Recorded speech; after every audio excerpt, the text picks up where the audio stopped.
अच्छा, परमात्मा को अभी कौन कौन देख रहा है?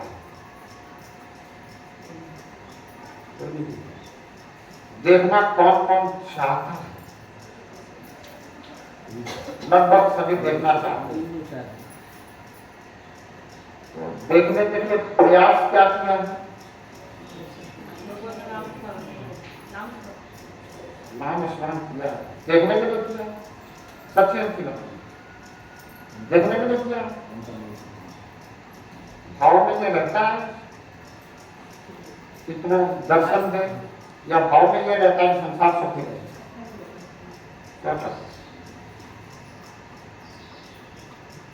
भाव में रहता क्या है?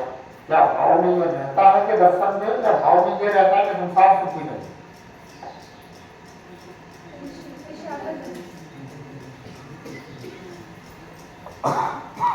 भाव में यही रहता है कि संसार में हम सुखी रहे और हमारा परिवार सुखी रहे।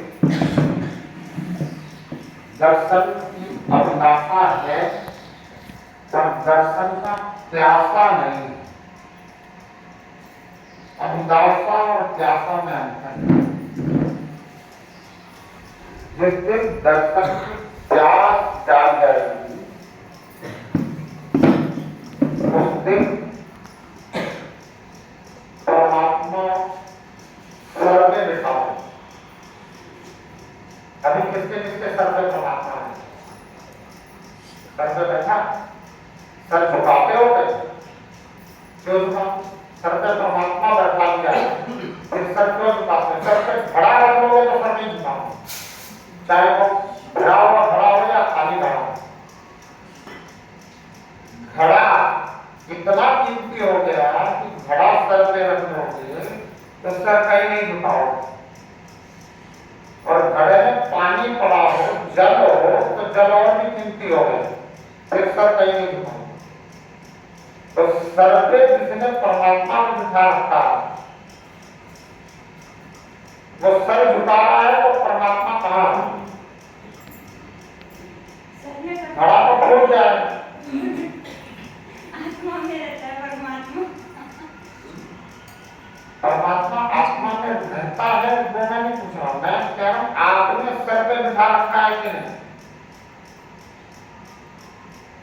आपने संसार को सर पे बिठा रखा, परिवार को सर पे बिठा रखा, बच्चों को सर पे बिठा रखा, माँ बाप को भी सर पे नहीं बिठा रखा। परमात्मा ही तो वापिस है जो इस संसार में हमारे लिए प्रत्यक्ष में बहुत कुछ करते। ऐसे माता पिता को भी हमने सर पे नहीं बिठा, सर पे तो संतानें बैठी हुई हैं। तो जब माता पिता को भी सर पे नहीं बिठा रखा तो परमात्मा को सर पे बैठाना बड़ा मुश्किल है। ये तो प्रत्यक्ष रूप से कुछ करता भी नहीं। मैं निवेदन करता हूं कि आप बहुत अच्छा विचार रखते हो, बहुत अच्छा व्यवहार रखते हो, बहुत अच्छी नैतिकता रखते हो, बहुत अच्छा चरित्र रखते हो।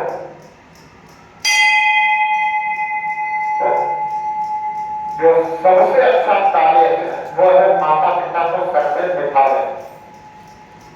एक बार मैं ऐसे ही बोलने लगा, माता पिता को सर पे बिठा कर रखना है। एक बालक प्रणाम जैसा, जैसे ये रहते 3 बालक, एक बालिका भी रहती है। उस बालक ने कहा कि महाराज जी अगर मैं प्रहलाद हूं और मेरा पिता हिरण्यकश्यप जैसा हो तो मैं सर पे कैसे बैठा? मैंने उस बालक से निवेदन किया कि आपको जो कथा सुनाई गई है, जो सुनाने वाले हैं उन्होंने कथा तो पूरी सुनाई है, पर कथा का जो सार है वो आप तक पूरा तक पहुंचा नहीं। आप ये समझ लें कि प्रहलाद का पिता कितना भी प्रहलाद के साथ कैसा भी व्यवहार कर रहा हो, पर प्रहलाद ने पिता के साथ क्या व्यवहार किया? क्या प्रहलाद ने पिता को पलटकर जवाब भी दिया? क्या प्रहलाद ने पिता को कुछ कहा? अच्छा, प्रहलाद ने पिता की शिकायत किसी से करी ना? आपकी समझ में नहीं आएगा।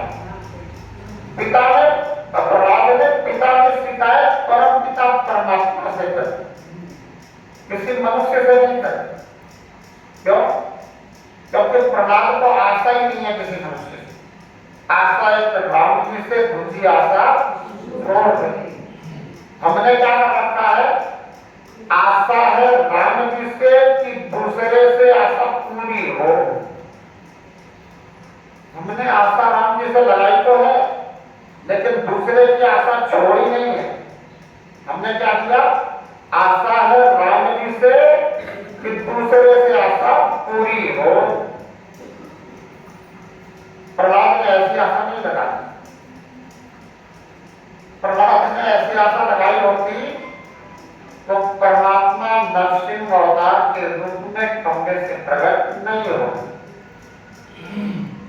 आप आशा ये लगाते हो परमात्मा से कि परमात्मा मैं जिससे जो चाहता हूं, जितना सुख चाहता हूं, जितना संसार चाहता हूं, जितना प्रेम चाहता हूं, जितना आतिथ्य चाहता हूं, जितना सत्कार चाहता हूं, जितना मान सम्मान चाहता हूं, वो दूसरे से दिलाता है। गड़बड़ है कि नहीं? गड़बड़ है? समझ में आ गई? आगे से होगी। आगे से कौन? आशा एक राम जी, दूसरी आशा छोड़।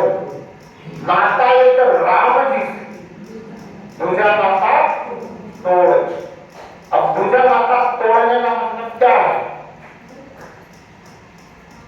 दूसरा नाता तोड़ने का मतलब क्या है? क्या प्रहलाद ने अपने पिता से नाता तोड़ दिया क्या?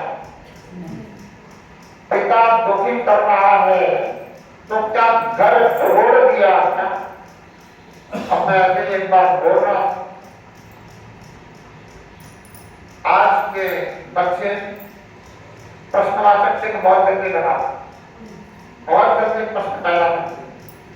मैं अभिभावकों से कहता हूं तैयार रहा जवाब देने के लिए, लेकिन अभिभावक बनकर, माता पिता बनकर नहीं, पति पत्नी बनकर नहीं, अभिभावक यानी दोनों मिलकर जवाब दिया। ऐसा नहीं कि माता ने कुछ और जवाब दे दिया और पिता ने कुछ और जवाब दे दिया। दोनों मिलकर उनकी जिज्ञासाओं को शांत करना है। पहले दोनों आपस में विचार करो कि इसको समझाना क्या है। अभिभावक बनकर समझाना, और नाता तोड़ने का मतलब घर छोड़ना नहीं है। नाता तोड़ने का मतलब इतना ही है कि आशा सिर्फ परमात्मा से, प्यास सिर्फ परमात्मा की, दूसरे से आशा छोड़ देंगे। ये नहीं सोचना कि मुझे मेरे संतान से सुख मिले, ये नहीं सोचना कि मुझे मेरे पिता सुखी करें, और ये भी नहीं सोचना कि मुझे संतान सुखी करनी, ये भी नहीं सोचना कि मुझे मेरे माता पिता दुखी करना या दुनिया में कोई और मुझे दुखी करना। वो नहीं, सुख दुख कर दाता, निज कर्म कृत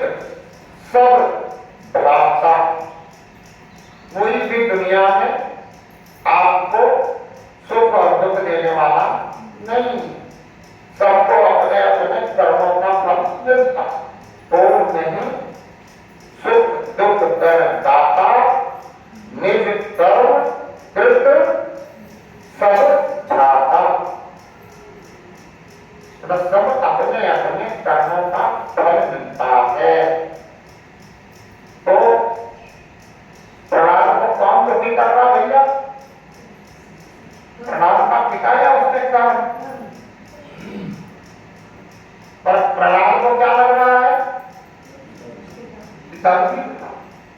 अच्छा, लग रहा है पिता दुखी कर रहा है, लेकिन फिर भी पिता को कोई अवसर,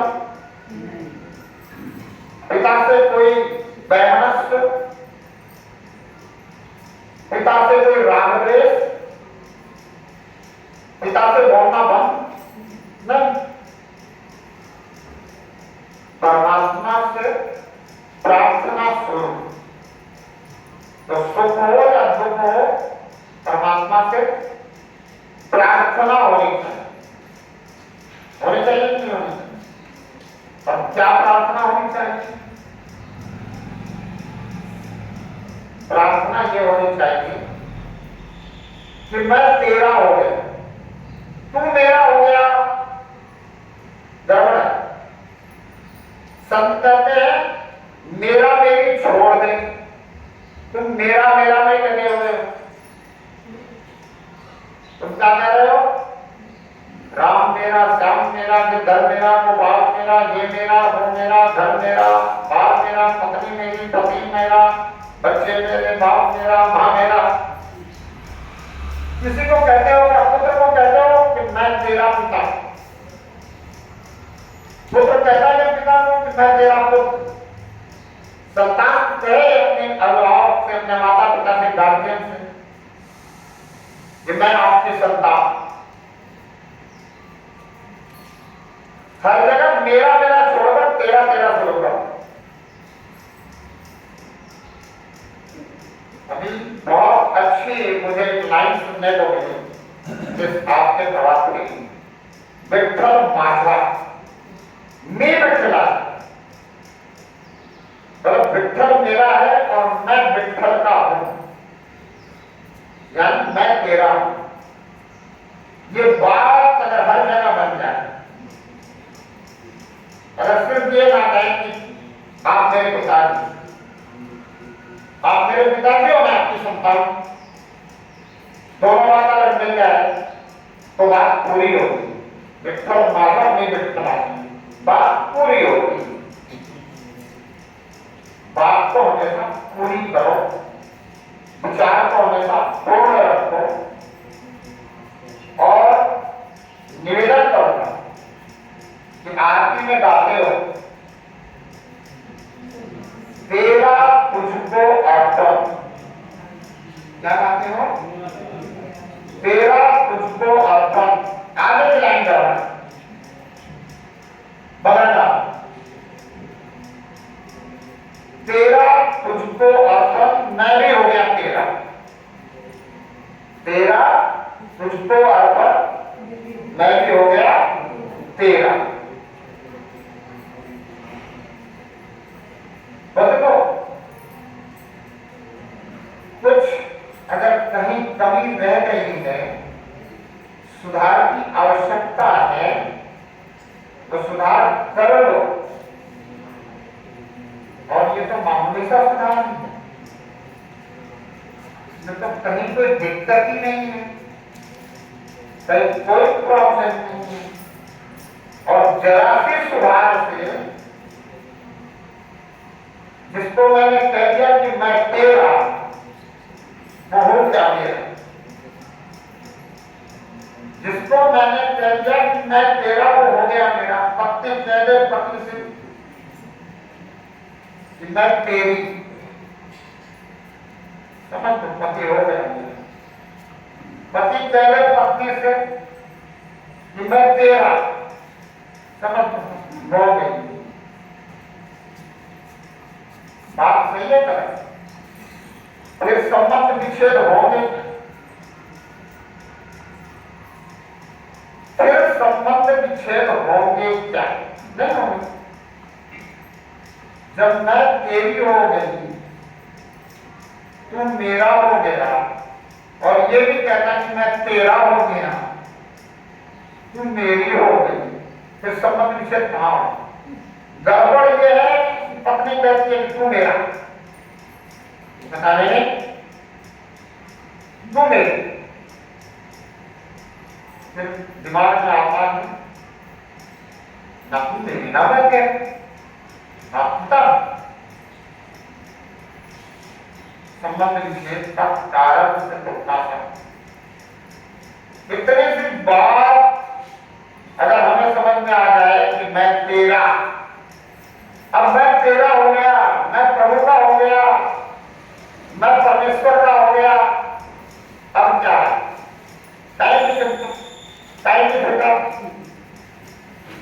सर्व सामर्थ्यवान, सर्वव्यापक क्या नहीं कर सकता? इसके सामर्थ्य के संकट क्यों करते हैं? इसके सामर्थ्य के शंका क्यों करते हो? इसके सामर्थ्य के शंका मत कर। सर्व सामर्थ्यवान है कि नहीं? सब कुछ कर सकता है कि नहीं? सब कुछ कर सकता। तो फिर जब इसके हो गए, जब कह दिया कि तेरा तुझको अर्पण, मैं भी हो गया तेरा, तो संभालेगा कि नहीं? आपकी जरूरत जानता है कि नहीं? जरूरतमंद की सेवा आप करते हो कि नहीं? तो आपकी जरूरत की पूरी करेगा कि नहीं? करे। इसी तरह से जब समर्पित भाव रिश्ते में हो जाता है तो फिर क्या होता है? पति राम और पत्नी सीता हो जाती है। केवट को उतराई देना राम का फर्ज है, अन्यथा वो राम पे कर्ज रहेगा। राम के पास कुछ नहीं है, राम ने सीता से मांगा नहीं है, केवट ने राम से मांगा नहीं है, लेकिन सीता है, उसे पता है कि मैं राम की हूं, राम मेरा है, तो राम को जो चाहिए वो मुझे तैयार करना है। तुरंत दिया कि नहीं मुड़ीना? कोई दिक्कत सीता को होगी नहीं।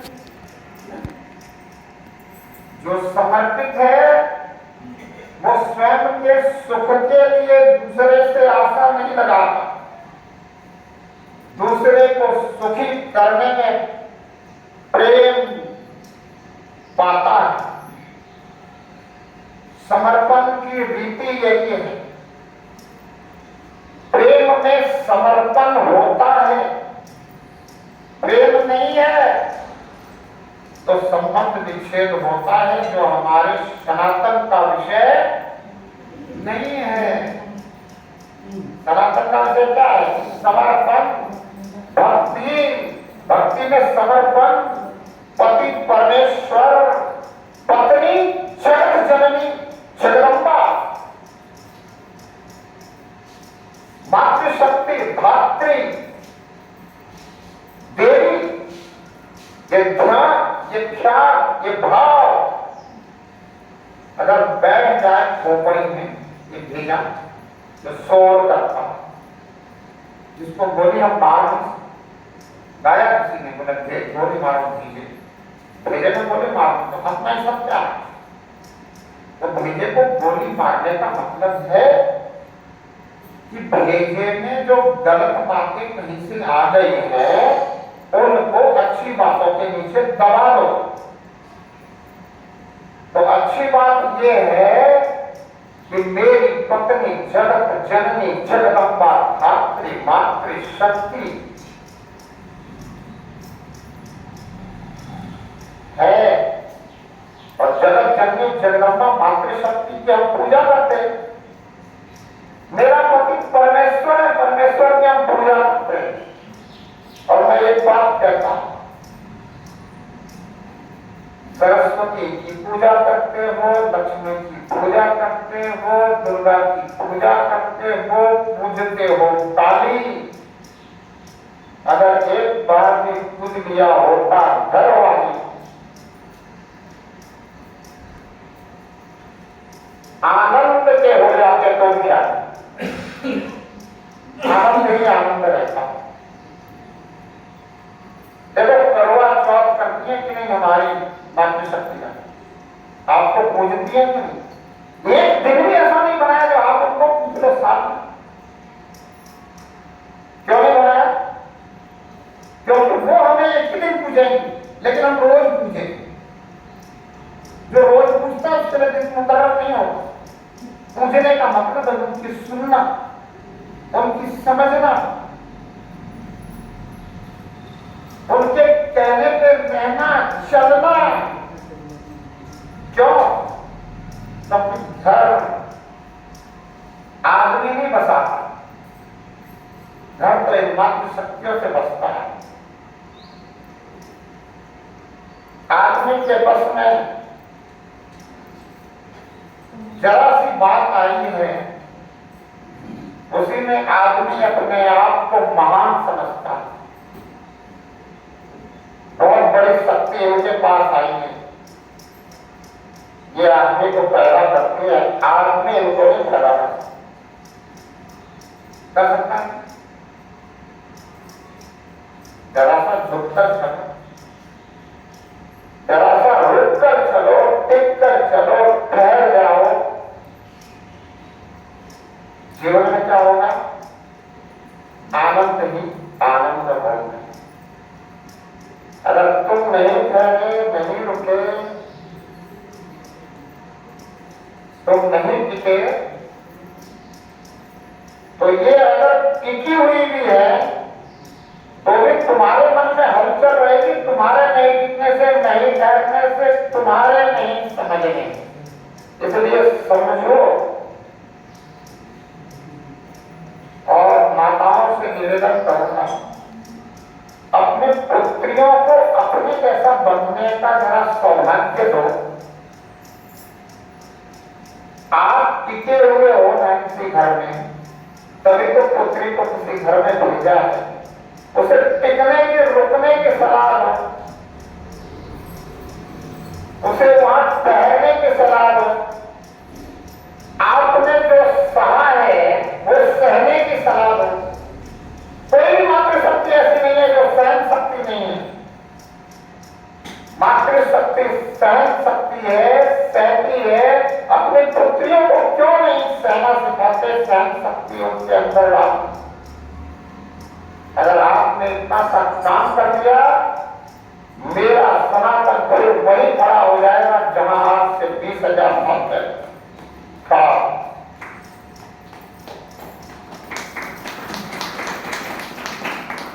सिर्फ इतना सा काम मातृशक्तियों को करना है कि जैसे हम हैं वैसे हमारी पुत्री का स्वभाव हो जाए, उसका चरित्र हो जाए, उसकी नैतिकता हो जाए, उसका व्यवहार हो जाए।